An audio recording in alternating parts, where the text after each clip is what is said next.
My folks skipped my wedding because I got married before my amazing sister. Now their perfect family picture is finally falling apart. After being together for a few years, early 30s, tied the knot about half a year back. Everyone but my sister Chloe, late 20s, and my folks went to the wedding. My parents' choice to miss it was surprising, but I wasn't too surprised by my sister's absence since we've never really gotten along well.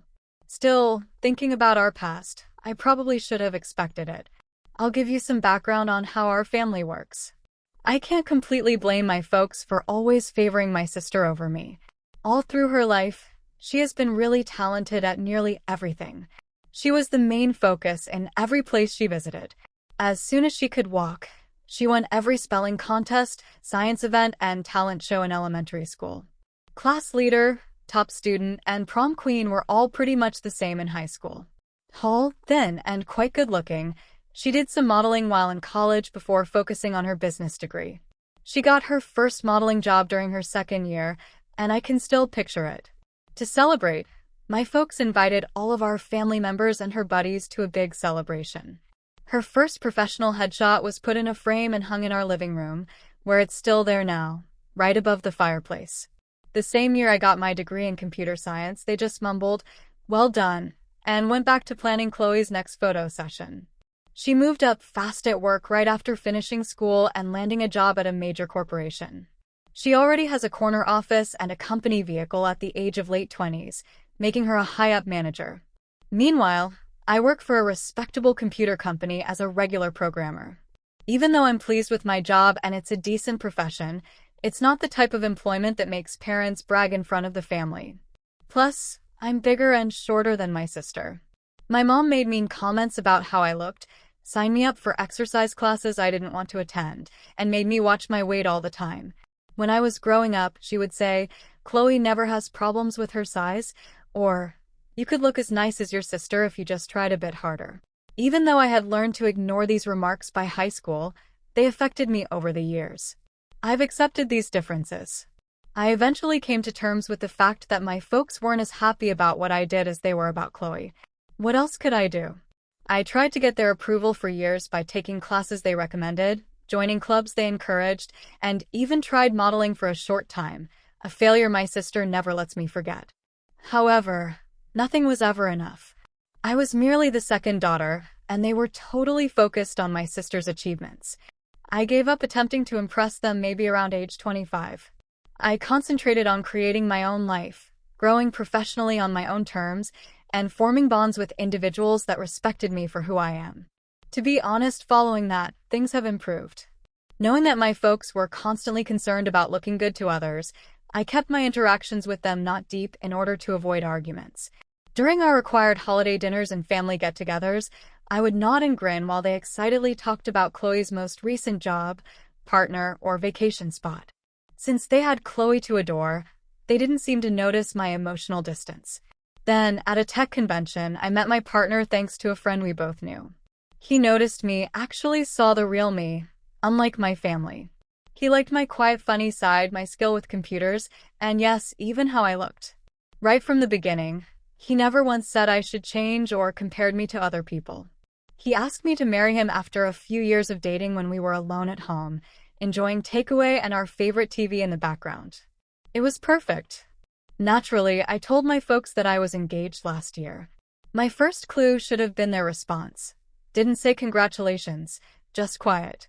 My mom then questioned whether I was certain I wanted to rush into things and recommended that I might want to get in better shape before the wedding. My dad barely said anything at all. During the engagement party, my partner noted their strange response, which I was too stressed to really understand at the time. They huddled over my mom's phone in a corner for most of the night. My partner then informed me that he had heard them talking to Chloe on the phone, who was clearly upset. They were talking about how this wasn't how it was supposed to happen and how they never thought Sarah would marry before Chloe, according to what he vaguely heard. There were some small problems during the wedding planning process. Even though she wasn't even planning to get married yet at the time, my mom had already made many wedding idea boards online for Chloe and didn't want to help me in selecting a dress or location. My mom just said it made sense and fit me well when I selected my dress, a simple but lovely dress that made me feel lovely. my partner's mom, who was like the daughter she didn't have, and I ended up doing most of the planning together. I went over the guest list carefully with my partner to be sure didn't miss anyone before sending out both online and printed invitations. I am certain that my folks received theirs because the online invitations included confirmation they were read. I called, texted, and emailed them lots of times after when I saw they hadn't replied. My calls/emails were either ignored or met with vague excuses stating that they were really tied up and had to look at their calendars. I couldn't spend too much time stressing over it because I was too busy getting ready for the wedding. My in-laws were super supportive, offering assistance with everything from where people would sit to the flowers. Even at the lovely bridal shower hosted by my partner's sister, the really noticeable that they weren't there of my own family was never brought up. Even without my folks there, the wedding day itself was beautiful. We held a relaxed party in the afternoon after the morning wedding in a garden. Everyone was right when they said we seemed so happy and in love, but there were times when missing them felt like a real ache, such as when I saw the empty seats right at the front or at the dance with my dad that couldn't happen. I tried to find out why after the honeymoon and wedding. They said they were really upset because they supposedly didn't get a proper invite. When I eventually reached them on the phone, my mom started complaining for a long time about how thoughtless I'd been, how she had always wanted to assist in organizing her daughter's weddings, and how she couldn't understand why I would not include them in such a big event. I was confused about this since I was sure we sent them both types. During the call, I checked our files and confirmed we definitely sent them by looking through our records. Even the printed invitations delivery was confirmed.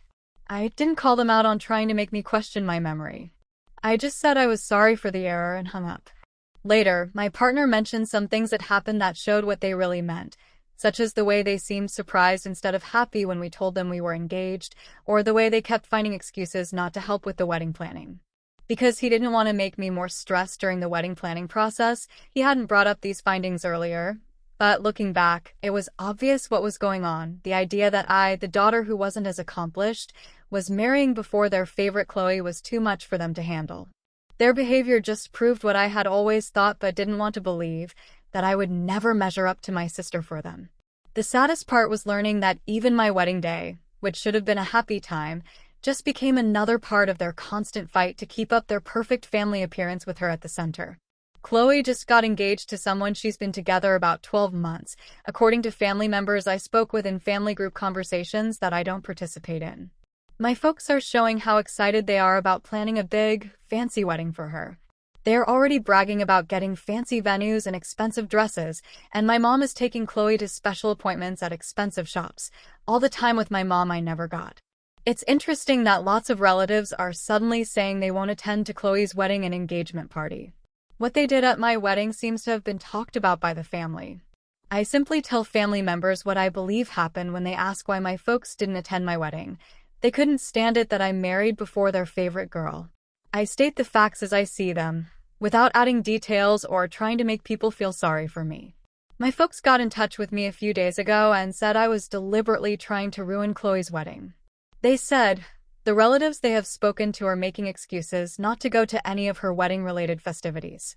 My relative, to whom my sister complained, informed her that people don't want to come because they heard how my folks treated me. My folks claim that because I'm jealous of Chloe's upcoming fancy wedding, I'm telling lies. The thing is that I'm only telling people what really happened. Perhaps they should think about what they did instead of blaming me for what happened if the truth makes them look bad. As things continue to change, I'm finding it harder and harder to pretend things are okay with my folks. How they acted at my wedding finally showed me that I would never be good enough for them, regardless of what I did. Their not being at my wedding isn't the hardest part anymore. It's accepting that I never had the nice, supportive parents I always wanted. I'm focusing on building a life with someone who truly values me for who I am right now, but I'll let you know if anything major happens. First update * since my last post, which was maybe 14 days ago, a lot has happened. I eventually made the decision to talk to my folks directly over their actions at my wedding and them saying I spoiled my sister's big day now. After reading your supportive comments, I thought it was time to be completely honest. When they began messaging me about how our family reputation was damaged, my folks quickly began accusing me during our call, saying that I was jealous of Chloe and had set the whole thing up. I did something different. I said yes, but not how they expected. Instead of sticking up for myself like I usually did, I said to them, "You're right, I am jealous. Not of Chloe's job or what she's done, or how she looks. I'm jealous of the constant love and backing you gave her, which you never even tried to give me." There was a quiet on the phone. My mom then started saying I was making things sound worse and that they had always treated us the same.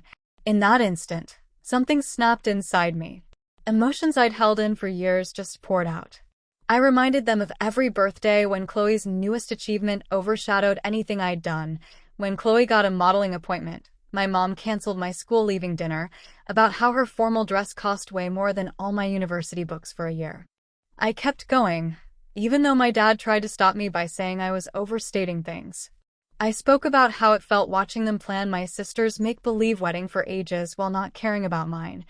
I told them how much it hurt seeing my folks' seats empty and how my partner's mom had to help me with everything from planning the wedding to getting my dress.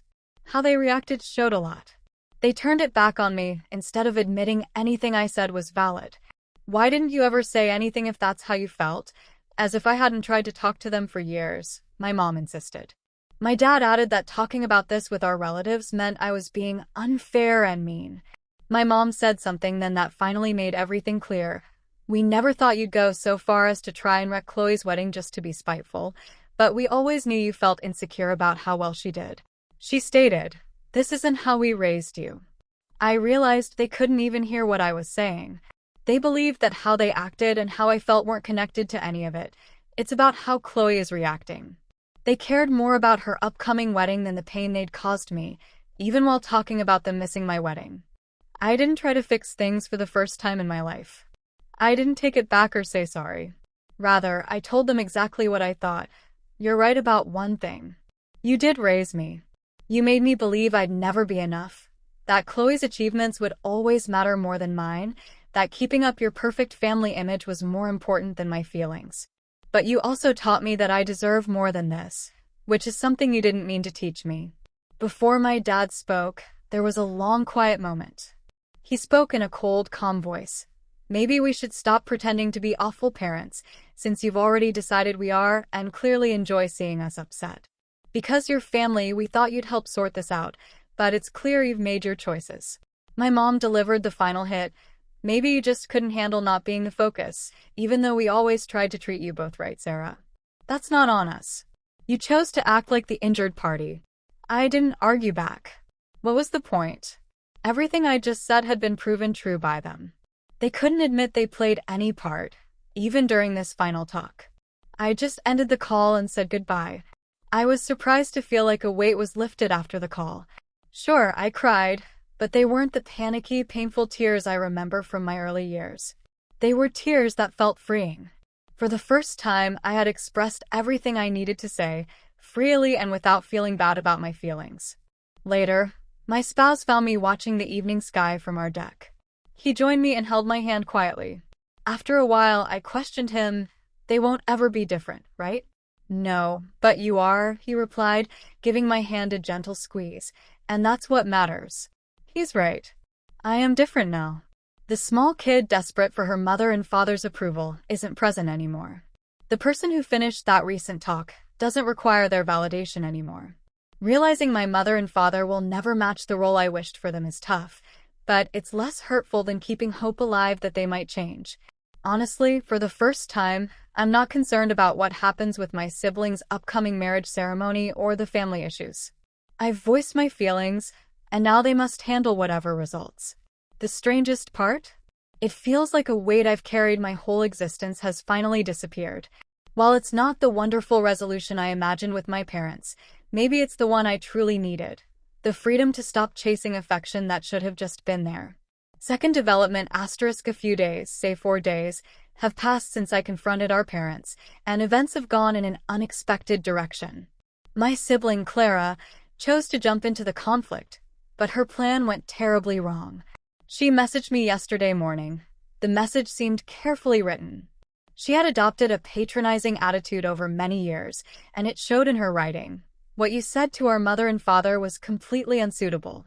They supported us at every point in our lives and gave us so much. You can't just call them bad parents just because you feel unsure about the choices you've made." She went on with her usual mix of feeling morally better than others and hidden digs. I know your own marriage celebration wasn't exactly what you pictured, but that doesn't give you the right to try and ruin mine. It's fine to want an event that celebrates those of us who've worked hard to achieve certain levels, Sarah. Not everything has to be a competition. I didn't even reply. I've learned that engaging with her only gives her more ways to attack. After tolerating her controlling behavior for ages, I simply blocked her contact number instead. Clara has never handled being overlooked well, so I figured that would be the final word. My spouse called me at my job a couple of hours later, laughing so hard he couldn't talk. It seemed Clara couldn't reach me herself, so she found his private phone number, likely through someone we both know, and sent him a series of texts explaining exactly why our sister bond has always been difficult. She started her first message to him in a reasonably formal way. As Sarah's sister and someone who truly cares about our family's health, I feel the need to contact you. But it quickly revealed her real reasons. She told my spouse he was responsible for helping me act more appropriately since he was the new guy in Sarah's life. The messages got more and more condescending. Relationships in families are complicated, she told my spouse, a highly skilled tech lead with an advanced business degree, adding that someone as sensitive as Sarah might not grasp the whole situation. She suggested he help me be more sensible before I permanently damage ties with relatives. Her effort to appeal to what she thought were his ambitions to improve his social standing was the most unbelievable part, though. Honestly, she typed, surely you realize that keeping positive connections with accomplished family members such as myself might benefit your career path. Sarah's actions are only harming her opportunities, and by extension yours. Since he could always spot Clara's fake behavior, my partner found her try at controlling him funny. He especially enjoyed her assumption that her professional standing or the chance for making connections would somehow sway him. As he put it, she truly has no idea who I am, does she? We reviewed the messages together when I returned home that evening. I was chuckling with my partner instead of feeling insulted or sad. Witnessing Clara's dishonest tactics being laid bare, especially when directed at someone completely unaffected by them, felt freeing. I discovered something important about my sibling from this experience. She remains that unsure teenager who has to put other people down to feel better about herself, despite all her accomplishments and wins. It's obvious how little she understands about healthy connections that she thought she could manage me by trying to influence my spouse. When talking to me directly didn't work, she quickly pivoted to attempting to turn my husband against me, which was the most telling part. She used to do exactly that back in secondary school. She tried to get my pals to dislike me when she couldn't pick on me head-on. Different time period, identical methods. With this new perspective, I now see how Clara's behaviors went beyond typical sibling competition. Throughout our younger years, she actively worked to maintain her position as the preferred child, constantly telling our mother and father and me how superior she was. She had to diminish whatever I achieved. She had to highlight my flaws to everyone I befriended. How I react to her schemes is different these days. Her texts might have made me question myself a decade ago, say 12 years ago. I would have felt unhappy and wounded perhaps 7 years ago. Now, quite frankly, I'm tired of the conflict and find her obvious efforts to control things entertaining. My partner's reply was perfect. Instead of getting caught up in her conflict, he simply wrote back, "Thank you for showing care for Sarah's welfare. As her spouse, my goal is helping her be happy, not directing how she acts. I believe it's better if you send any worries you have in the future straight to Sarah. Have a good one." Clara sent one final text after not getting the answer she wanted. "Looks like she's turned you against the family as well. Don't say I didn't try to assist when this whole mess goes badly for you both." In a funny twist, Clara's try at helping has just made me more determined to stay away from the harmful ways my relatives act. Nothing has changed, as her texts to my partner clearly showed.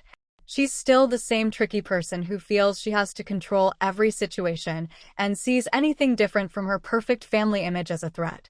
Realizing how completely ineffective her efforts to convince him were is perhaps the nicest part of everything that happened.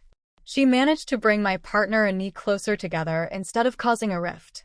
Completely unbothered by her worries about social outcomes, we made fun of her messages and organized a short trip away over the weekend that evening. I've learned that genuine family connections aren't about keeping up appearances or telling everyone what to think. It's about sticking together, sharing laughs, and backing each other up when someone tries to control you, even if it's your own sibling. I'm more convinced than ever that I should keep a clear boundary from Clara's wedding troubles. Instead of getting pulled into my relatives' constant battles for control, my spouse and I have chosen to focus on building our own contentment. People say being successful is the ultimate revenge, but I'm starting to understand that true achievement isn't about impressing others. It's about accepting your choices and surrounding yourself with folks who support your personal growth rather than hindering it. By that standard, I feel more accomplished than I ever have. Third development asterisk following my siblings' failed try to influence my partner around 18 days back, circumstances have shifted unexpectedly. The situation is getting more difficult, despite my mother and father's urgent efforts to fix their standing. I learned via connections within the family that my mother and father have been frantically trying to set the record straight. They've been calling relatives one by one and claiming I'm spreading nasty stories because I'm jealous of Clara's perfect wedding ceremony. They assert I'm simply bitter because her event will be much fancier and prettier than mine was. Based on their newest story, I deliberately didn't include them in my wedding so I could appear wronged. It's amusing that they still live in the same residence they've owned for, say, 35 years and have used the same online addresses since email began, yet they're saying I mailed their invitation to a former digital address and an outdated street address. The positive aspect is that their efforts to lessen the damage are completely failing. Our relatives aren't falling for it. In fact, several family members have shared their own stories of how my mother and father have shown favoritism over time. One auntie mentioned that my mother had pulled similar stunts at relatives' weddings before, trying to make sure Clara was always the center of attention. The response from my wider family to my mother and father's scheming has been the most satisfying change. Key relatives, some who were supposed to play big roles in the occasion, have withdrawn their support for Clara's wedding. They might not even have access to the special venue anymore that they secured through connections. Even a family associate's high-end clothing shop has suddenly run into scheduling issues. At a family gathering the previous weekend, things exploded. Apparently, when someone innocently asked about my wedding photos, my mother got upset, driven by envy. She launched into an angry speech saying how I had become different after getting married and was trying to break up the family. Her outburst didn't work as planned, shocking several relatives who hadn't known what was going on and further damaging their carefully built image. It's particularly funny that my mother and father's desperate tries to keep their perfect family appearance are exactly why it's collapsing. Each time they try to explain why they weren't at my wedding, they end up showing more of their true selves. People are seeing through their dishonesty the harder they try to make me look like the villain. Relatives are now choosing sides after staying neutral before.